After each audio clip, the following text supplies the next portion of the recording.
Hey guys, what's up? So today we're going to be building a system which can take a picture and then display it on an OLED display. So for this part, you're going to need an OLED display, an I2C OLED display which has 4 pins. So this is a 128 by 64 model. So any I2C OLED display, you need a PiCam, and this is going to be the V1 or V2, doesn't really matter, and any Raspberry Pi model which supports the PiCam. So to make the actual circuit, connecting the PiCam is very simple. We connect it in this place over here beside the Ethernet port.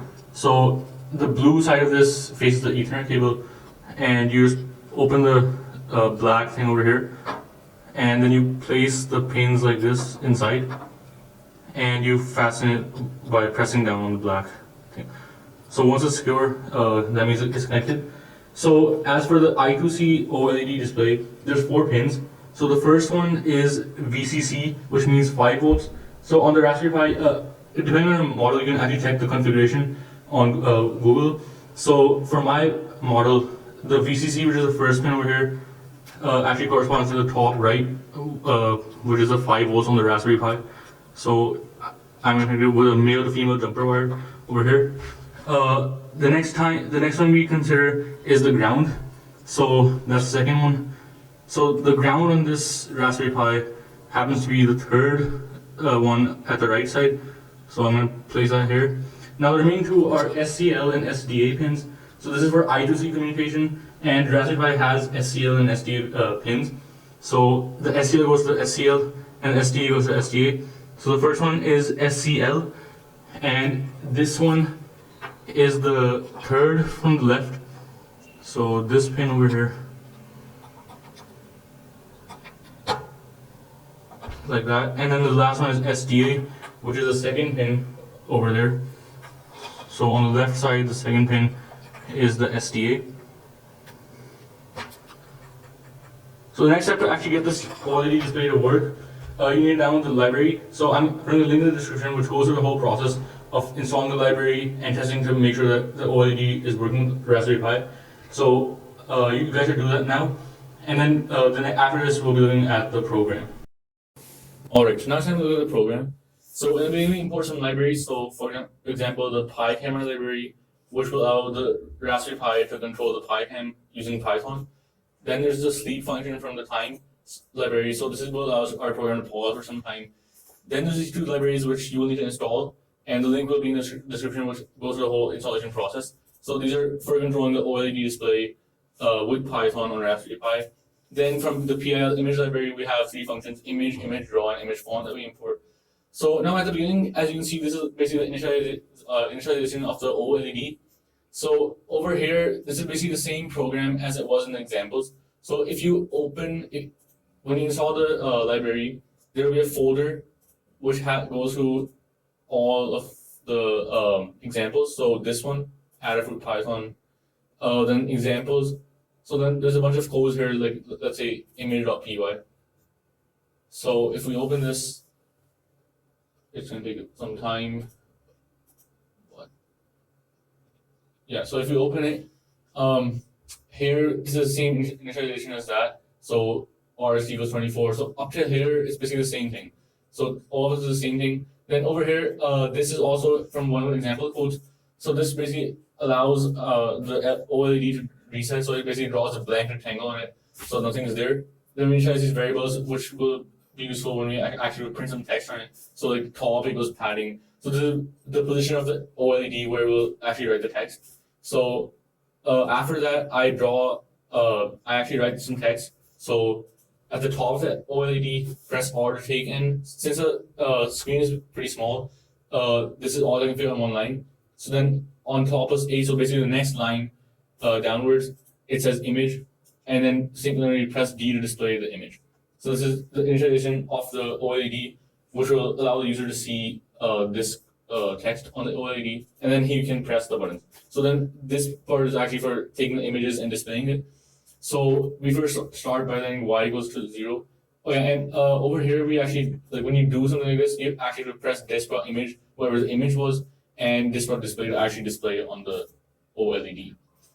So then while y is less than 5, so we allow you to do this 5 times. So you can take an image and display it 5 times. You can change this variable to be any number.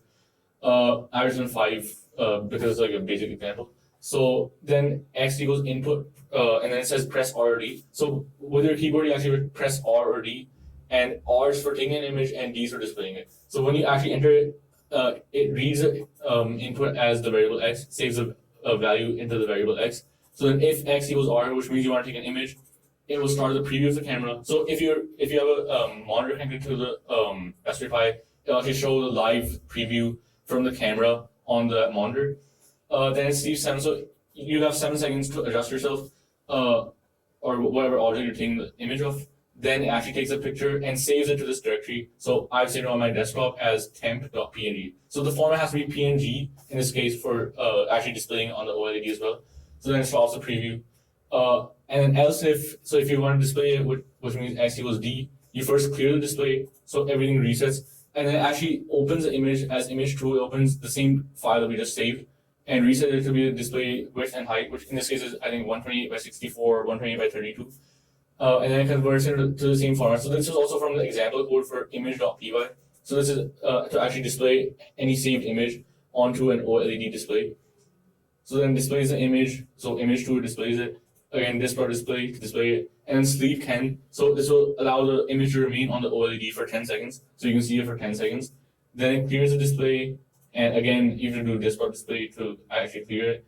And then it resets the program through this command here, so that it again says press R to take an image and D to display the image.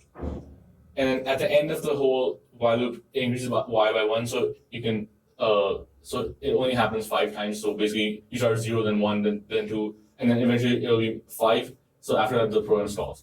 So that's all for the code. Now let's move on to the demo and see how the program actually works. Alright, so now it's time for the demo. So as you can see, I've turned the program on, and on the OLED it says press R to take an image and press D to display the image as we had programmed. So now I have the camera over here. So I'm going to be taking 1 or 2 sample images and displaying them to see how it works out. So the first image we'll take is of this notebook with a pen and a USB cable on it. So this OLED display has basically it has 2 colors only. So like the bottom half of it is blue, as you saw, and the top half is yellow, and there's no way of controlling this. So the image is going to be like a bit different compared to a regular image. And another thing is like it basically only has like 2 levels of brightness. So it won't have brightness and blueness. Like the pixel will either be on or off. So that's why the image isn't exactly perfect, but you can basically see an outline of the image. So now let's actually try. So I'm going to press R on the keyboard, just connected to this. And now I'm going to be holding the camera in such a way that we can capture the image. Yeah, so it's been like 7 seconds, so that means the image has been captured. Now let's actually see how the result turned out. So I'm going to press D and press enter.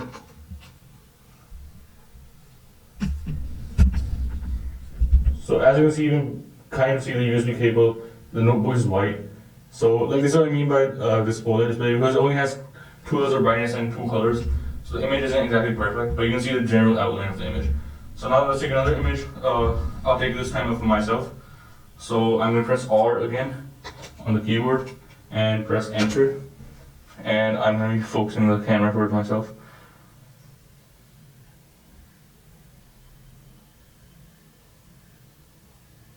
So I think it's been 7 seconds, so that means the image has been saved. So now again, let's press D on the display and press enter.